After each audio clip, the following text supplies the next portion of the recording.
I want you to consider a few sentences for me. First one being, why didn't you go? Second one being, why can't you go? Both of them seem pretty alright to me. Now think about these ones. Why did not you go? Why cannot you go? Now we're getting into some weird territory, right? Like it don't sound right. Now I'm gonna give you a group of 3. It's a beautiful day, isn't it? It's a beautiful day, is it not? It's a beautiful day, is not it? We got into weird territory again with that last one, didn't we? Now it would track that a contraction in its uncontracted form would have a one-to-one relationship, and you can just switch one out for the other at any time.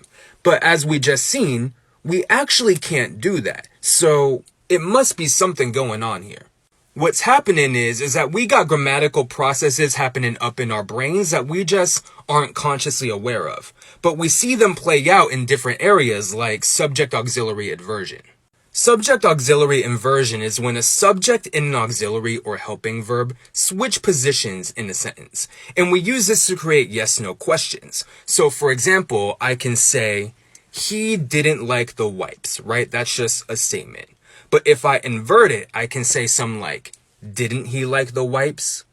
And what's happening here is that I'm trying to invert this statement, and my brain is giving me one of two options.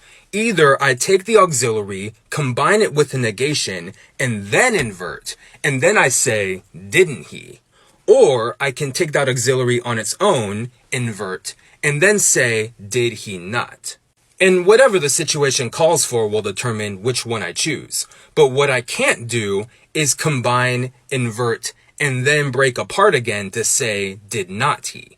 And we see similar things going on with tag questions, which are statements that are tacked on to the end of sentences. Like if I say, I should go to school, shouldn't I? Or, we're best friends, aren't we?